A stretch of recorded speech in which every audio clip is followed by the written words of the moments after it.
मोक्षदायक पुण्य क्षेत्रों का वर्णन, काल विशेष में विभिन्न नदियों के जल में स्नान के उत्तम फल का निर्देश तथा तीर्थों में पाप से बचे रहने की चेतावनी। सूत जी बोले, विद्वान एवं बुद्धिमान महर्षियों, मोक्षदायक शिव क्षेत्रों का वर्णन सुनो। तत्पश्चात मैं लोक रक्षा के लिए शिव संबंधी आगमों का वर्णन करूंगा। पर्वत, वन और काननों सहित इस पृथ्वी का विस्तार 50 करोड़ योजन है। भगवान शिव की आज्ञा से पृथ्वी संपूर्ण जगत को धारण करके स्थित है। भगवान शिव ने भूतल पर विभिन्न स्थानों में वहां के निवासियों को कृपा पूर्वक मोक्ष देने के लिए शिव क्षेत्र का निर्माण किया है।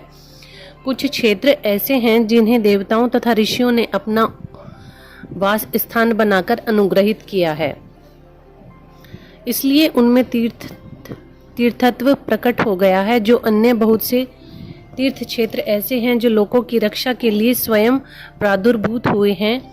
तीर्थ क्षेत्र में जाने पर मनुष्य को सदा स्नान, दान और जप आदि करना चाहिए, अन्यथा वह रोग, दरिद्रता और मुक्ता आदि दोषों का भागी होता है। जो मनुष्य इस भारतवर्ष के भीतर मृत्यु को प्राप्त होता है, वह अपने पुण्य के फल से ब्रह्मलोक में वास करके पुण्य क्षय के समान पुनः मनुष्य योनि में ही जन्म लेता है। ब्राह्मणों, पुण्य क्षेत्र में पाप कर्म किया जाए तो वह भी दृढ़ हो जाता है। अतः पुण्य क्षेत्र में निवास करते समय सूक्ष्म से सूक्ष्म अथवा थोड़ा सा भी पाप न करें। सिंधु और सतलज नदी के तट पर बहुत से पुण्य क्षेत्र हैं। सरस्वती नदी परम पवित्र और 60 मुख वाली कही गई है, अर्थात उसकी 60 धाराएं हैं। विद्वान पुरुष सरस्वती के उन धाराओं के तट पर निवास करें तो वह क्रमशः ब्रह्मपद को पा लेता है। हिमालय पर्वत से निकली हुई पुण्य सलिल गंगा 100 मुखी नदी है। उसके तट पर काशी, प्रयाग आदि अनेक पुण्य क्षेत्र हैं। वहाँ मकर राशि के सूर्य होने पर गंगा की तट भूमि पहले से भी अधिक प्रशस्त एवं पुण्यदायक हो जाती है। शोण भद्र नदी की 10 धाराएं हैं। वह बृहस्पति के मकर राशि में आने पर अत्यंत पवित्र एवं अभिष्ट फल देने वाली हो जाती है। उस समय वहाँ स्नान और उपवास करने से विनायक पद की प्राप्ति होती है। पुण्य सलिला महानदी नर्मदा के 24 मुख है। उसमें स्नान और उसके तट पर निवास करने से मनुष्य को वैष्णव पद की प्राप्ति होती है।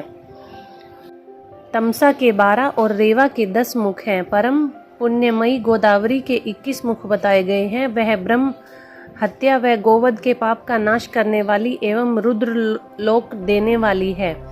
कृष्ण वेणी नदी का जल बड़ा पवित्र है। वह नदी समस्त पापों का नाश करने वाली है। उसके 18 मुख बताए गए हैं। वह विष्णु लोक प्रदान करने वाली है। तुंगभद्रा के 10 मुख हैं। वह ब्रह्मलोक देने वाली है। पुण्य सलीला सुवर्ण मुखरी के 9 मुख कहे गए हैं। ब्रह्मलोक से लौटे हुए जीव उसी के तट पर जन्म लेते हैं। सरस्वती नदी, पंपा सरोवर, कन्याकुमारी, अंतरीप तथा शुभ कारक श्वेत नदी, ये सभी पुण्य क्षेत्र हैं। इनके तट पर निवास करने से इंद्रलोक की प्राप्ति होती है।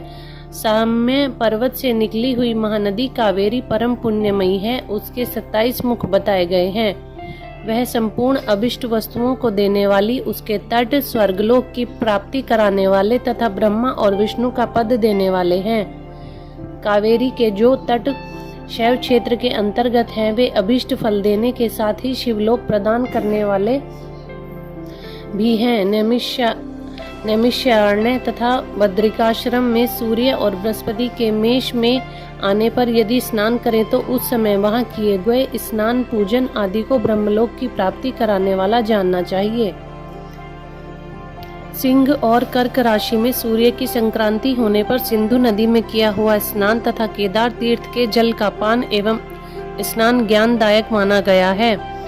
जबकि बृहस्पति सिंह राशि में स्थित हों, उस समय सिंह की संक्रांति से युक्त भाद्रपद मास में यदि गोदावरी के जल में स्नान किया जाए तो वह शिवलोक की प्राप्ति कराने वाला होता है। ऐसा पूर्व काल में स्वयं भगवान शिव ने कहा था। जब सूर्य और बृहस्पति कन्या राशि में स्थित हों, तब यमुना और शोणभद्र में स्नान करें। वहां स्नान धर्मराज और गणेश जी के लोक में महान भोग प्रदान करने वाला होता है। यह महर्षियों की मान्यता है। जब सूर्य और बृहस्पति तुला राशि में स्थित हों, उस समय कावेरी नदी में स्नान करें। वह स्नान भगवान विष्णु के वचन की महिमा से संपूर्ण अभिष्ट वस्तुओं को देने वाला माना गया है। जब सूर्य और बृहस्पति वृश्चिक राशि पर आ जाएं, तब मार्गशीर्ष के महीने में नर्मदा में स्नान करने से श्री विष्णु लोक की प्राप्ति हो सकती है। सूर्य और बृहस्पति की धनराशि में स्थित होने पर सुवर्ण मुखरी नदी में किया गया स्नान शिवलोक प्रदान करने वाला होता है। जैसा कि ब्रह्मा जी का वचन है, जब सूर्य और बृहस्पति मकर राशि में स्थित हों, उस समय माघ मास में गंगा जी के जल में स्नान करना चाहिए। ब्रह्मा जी का कथन है कि वह स्नान शिवलोक की प्राप्ति कराने वाला होता है। शिवलोक के पश्चात ब्रह्मा और विष्णु के स्थानों में सुख भोगने पर अंत में मनुष्य को ज्ञान की प्राप्ति होती है। माघ मास में तथा सूर्य के कुंभ राशि में स्थित होने पर फागुन मास में गंगा जी के तट पर किया हो गया श्राद्ध, पिंडदान अथवा तिलोदक दान पिता और नाना दोनों कुलों के पितरों की अनेक पीढ़ियों का उद्धार करने वाला माना गया है। सूर्य और बृहस्पति जब मीन राशि में स्थित हों, तब कृष्णवेणी नदी में किए गए स्नान की ऋषियों ने प्रशंसा की है। उन महीनों में पूर्वोत्तर तीर्थों में किया गया स्नान इंद्र पद की प्राप्ति कराने वाला होता है। विद्वान पुरुष गंगा अथवा कावेरी नदी का आश्रय लेकर तीर्थवास करें। ऐसा करने से तत्काल किए गए पाप का निश्चय ही नाश हो जाता है। रुद्रलोक प्रदान करने वाले बहुत से क्षेत्र हैं। ताम्रपर्णी, वेगवती, ये दोनों नदियां ब्रह्मलोक की प्राप्ति रूप फल देने वाली हैं। इन दोनों के तट पर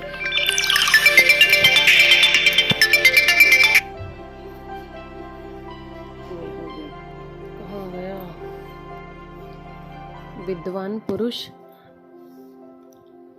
गंगा अथवा कावेरी नदी का आश्रय लेकर तीर्थवास करें। ऐसा करने से तत्काल किए हुए पाप का निश्चय ही नाश हो जाता है। रुद्रलोक प्रदान करने वाले बहुत से क्षेत्र हैं। ताम्रपर्णी और वेगवती, ये दोनों नदियां ब्रह्मलोक की प्रतिरूप फल देने वाली हैं। इन दोनों के तट पर कितने ही स्वर्गदायक क्षेत्र हैं। इन दोनों के मध्य में बहुत से पुण्यप्रद क्षेत्र हैं। वहाँ निवास करने वाला विद्वान पुरुष वैसे फल का भागी होता है। सदाचार, उत्तम वृत्ति और सदा सद्भावना के साथ मन में दया भाव रखते हुए विद्वान पुरुष को तीर्थ में निवास करना चाहिए, अन्यथा उसका फल नहीं मिलता। पुण्य क्षेत्र में किया हुआ थोड़ा सा पुण्य भी अनेक प्रकार से वृद्धि को प्राप्त होता है। वहाँ किया हुआ छोटा सा पाप भी महान हो जाता है। यदि पुण्य क्षेत्र में रहकर ही जीवन बिताने का निश्चय हो, तो उस पुण्य संकल्प से उसका पहले का सारा पाप तत्काल नष्ट हो जाएगा, क्योंकि पुण्य को ऐश्वर्यदायक कहा गया है। ब्राह्मणों, तीर्थवास जनित पुण्य कायिक, वाचिक और मानसिक सारे पापों का नाश कर देता है। तीर्थ में किया हुआ मानसिक पाप वज्रलेप हो जाता है, वह कई कल्पों तक पीछा नहीं छोड़ता। वैसा पाप केवल ध्यान से ही नष्ट होता है, अन्यथा नहीं। वाचिक पाप जप से तथा कायिक पाप शरीर को सुखाने जैसे कठोर तप से नष्ट होता है। अतः सुख चाहने वाले पुरुष को देवताओं की पूजा करते हुए, ब्राह्मणों को दान देते हुए पाप से बचकर ही तीर्थ में निवास करना चाहिए। सदाचार, शौचाचार, स्नान, भस्म धारण, संध्या वंदन, प्रणव जप, गायत्री जप, दान, न्यायतः धनोपार्जन तथा अग्निहोत्र आदि की विधि एवं महिमा का वर्णन। ऋषियों ने कहा, सूत जी, अब आप शीघ्र ही हमें वह सदाचार सुनाइए जिससे विद्वान पुरुष पुण्य लोकों पर विजय पाता है। स्वर्ग प्रदान करने वाला धर्म में आचार तथा नरक का कष्ट देने वाला अधर्म में आचारों का वर्णन कीजिए। सूत जी बोले, सदाचार का पालन करने वाला विद्वान ब्राह्मण ही वास्तव में ब्राह्मण नामक धारण करने का अधिकारी होता है। जो केवल वेदोक्त आचार का पालन करने वाला एवं वेद का अभ्यासी है, उस ब्राह्मण की विप्र संज्ञा होती है। सदाचार, वेदाचार तथा विद्या, इनमें से एक एक गुण से ही युक्त होने पर उसे द्विज कहते हैं। जिसमें स्वल्प मात्रा में ही आचार का पालन देखा जाता है, जिसने वेदाध्ययन भी बहुत कम किया है तथा जो राजा का सेवक है, उसे क्षत्रिय ब्राह्मण कहते हैं। जो ब्राह्मण कृषि वाणिज्य कर्म करने वाला होता है और कुछ ब्राह्मणोचित आचरण का पालन करता है, वह वैश्य ब्राह्मण कहलाता है। जो स्वयं ही खेत जोतता है, उसे शूद्र ब्राह्मण कहा गया है। जो दूसरों के दोष देखने वाला और परद्रोही है उसे चांडाल द्विज कहते हैं। इसी क्षत्रियों में जो पृथ्वी का पालन करता है वह राजा है। दूसरे लोग राजत्वहीन क्षत्रिय माने गए हैं। वेश्यों में भी जो धान्य आदि वस्तुओं का क्रय विक्रय करता है वह वैश्य कहलाता है। दूसरों को वणिक कहते हैं। जो ब्राह्मणों, क्षत्रियों और वैश्यों की सेवा में लगा रहता है वही वास्तव में शूद्र कहलाता है। जो शूद्र हल जोतने का काम करता है उसे वृषल के समझना चाहिए।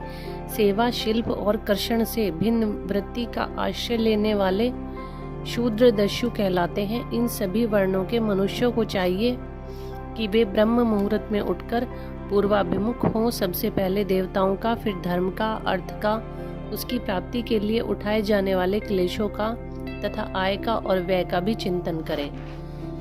रात के पिछले पहर को ऊषकाल जानना चाहिए।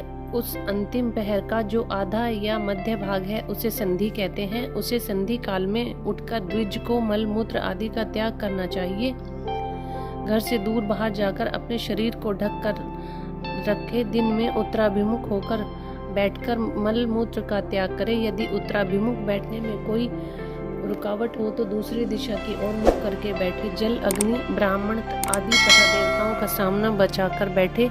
मल त्याग करके उठने पर फिर उस मल को न देखे। तदंतर जलाशय से बाहर निकले और जलाशय से ही गुदा की शुद्धि करे अथवा देवताओं, पितरों अथवा ऋषियों के तीर्थों में उतरे बिना प्राप्त हुए जल से शुद्धि करनी चाहिए। गुदा में 7 बार, 5 या 3 बार मिट्टी लगाकर उसे धोकर शुद्ध करें। लिंग में पकोड़े के फल के बराबर मिट्टी लेकर लगाएं और उसे धो दें, परंतु गुदा में लगाने के लिए 1% मिट्टी की आवश्यकता होती है। लिंग और गुदा की शुद्धि के पश्चात उठकर अन्यत्र जाएं और हाथ पैर की शुद्धि करके 8 बार कुल्ला करें। जिस किसी वृक्ष के पत्ते से अथवा उसके पतले काष्ठ से जल के बाहर दातून करना चाहिए, उसी समय तर्जनी उंगली का प्रयोग न करें। यह दंत शुद्धि का विधान बताया गया है। तदंतर जल संबंधी देवताओं को नमस्कार करके मंत्र पाठ करते हुए जलाशय में स्नान करें। यदि कंठ तक या कमर तक पानी में खड़े होने की शक्ति न हो तो घुटने तक जल में खड़े होकर अपने ऊपर जल छिड़ककर मंत्रोच्चारण पूर्वक स्नान कार्य संपन्न करें। विद्वान पुरुष को चाहिए कि वहाँ तीर्थ जल से देवता आदि का स्नानांतर्पण भी करें। इसके बाद धोत वस्त्र लेकर 5 कच्छ करके उसे धारण करें। एक साथ ही कोई उत्तरीय भी धारण कर ले, क्योंकि संध्या वंदन आदि सभी कर्मों में उसकी आवश्यकता होती है। नदी आदि तीर्थों में स्नान करने पर स्नान संबंधी उतारे हुए वस्त्र को वहां न धोए। स्नान के पश्चात विद्वान पुरुष भीगे हुए उस वस्त्र को बावड़ी में, कुएं के पास अथवा घर आदि में ले जाएं और वहां पर पत्थर पर, लकड़ी आदि पर जल में स्थल में अच्छी तरह धोकर उस वस्त्र को निचोड़े। द्विजों, वस्त्र को निचोड़ने से जो जल गिरता है वह एक श्रेणी के पितरों की तृप्ति के लिए होता है। इसके बाद जाबाली उपनिषद में बताए गए मंत्र से भस्म लेकर उसके द्वारा त्रिपुंड लगाएं। इस विधि का पालन न किया जाए, इसके पूर्व ही जल में भस्म गिर जाए तो गिराने वाला नरक में जाता है। आपो ही सृष्टा इत्यादि मंत्र से पाप शांति के लिए सिर पर जल छिड़कें तथा यक्षशाय इस मंत्र को पढ़कर पैर पर जल छिड़कें। इससे संधि प्रोक्षण कहते हैं। आपो हिम सष्टा इत्यादि मंत्र में 3 ऋचाएं हैं और प्रत्येक ऋचा में गायत्री छंद के 3-3 चरण हैं। इसमें से प्रथम ऋचा के 3 चरणों का पाठ करते हुए क्रमशः पैर, मस्तक और हृदय में जल छिड़कें। दूसरी ऋचा के 3 चरणों को पढ़कर क्रमशः मस्तक, हृदय और पैर में जल छिड़कें तथा तीसरी ऋचा के 3 चरणों का पाठ करते हुए क्रमशः हृदय, पैर और मस्तक का जल से प्रोक्षण करें। इससे विद्वान पुरुष मंत्र स्नान मानते हैं। किसी पवित्र वस्तु से किंचित स्पर्श हो जाने पर, आपका स्वास्थ्य ठीक न रहने पर, राजा और राष्ट्र पर भय उपस्थित होने पर तथा यात्रा काल में जल की उपलब्धि न होने की विवशता आ जाने पर मंत्र स्नान करना चाहिए। जाल सूर्यस्य मां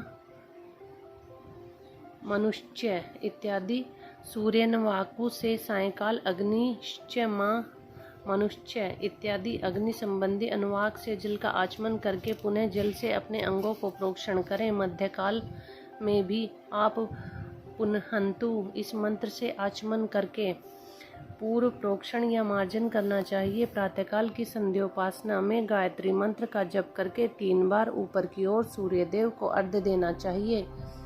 ब्राह्मणों मध्य काल में गायत्री मंत्र के उच्चारण पूर्वक सूर्य को एक ही अर्घ्य देना चाहिए। फिर सायंकाल आने पर पश्चिम की ओर मुख करके बैठ जाएं और पृथ्वी पर ही सूर्य के लिए अर्घ्य दें। प्रातःकाल और मध्याह्न के समय अंजलि में अर्घ्य जल लेकर अंगुलियों से सूर्य देव की ओर अर्घ्य दें। फिर अंगुलियों के छिद्र से ढलते हुए सूर्य को देखें।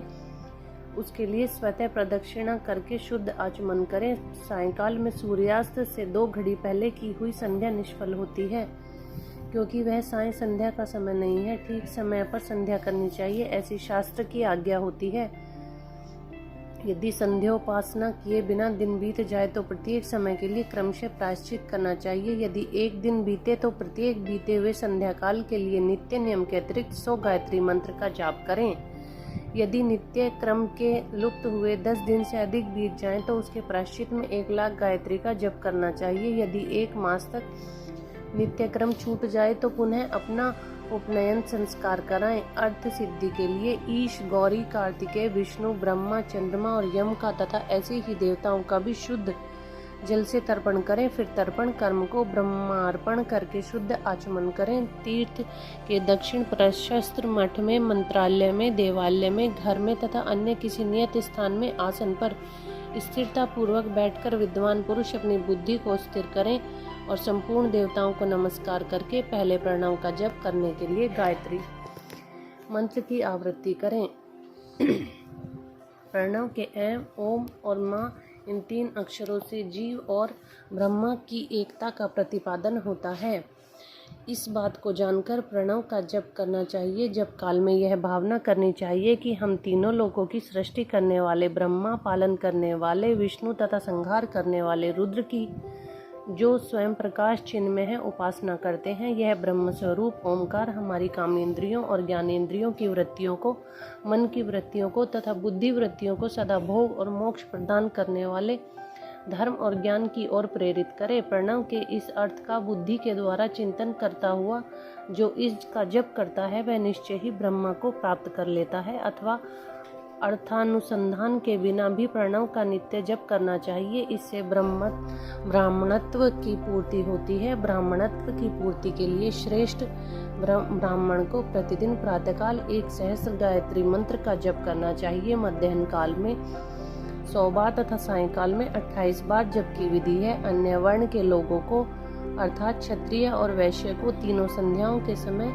यथासाध्य गायत्री जप करना चाहिए। शरीर के भीतर मूलाधार, स्वाधिष्ठान, मणिपुर, अनाहत, आज्ञा और सहस्रार, ये 6 चक्र हैं। इसमें मूलाधार से लेकर सहस्रार तक 6 स्थानों में क्रमशः विद्वेश्वर, ब्रह्मा, विष्णु, ईश, जीवात्मा और परमेश्वर स्थित होते हैं।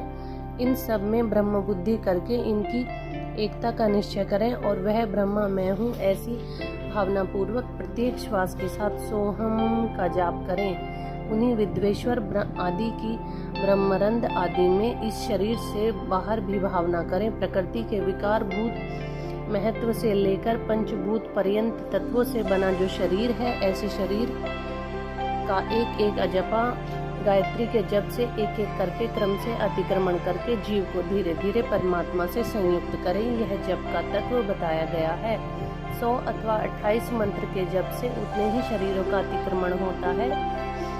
इस प्रकार जो मंत्रों का जप है आदि, इसी को आदि क्रम से वास्तविक जप जानना चाहिए। सहस्र बार किया हुआ जप ब्रह्मलोक प्रदान करने वाला होता है, ऐसा जानना चाहिए।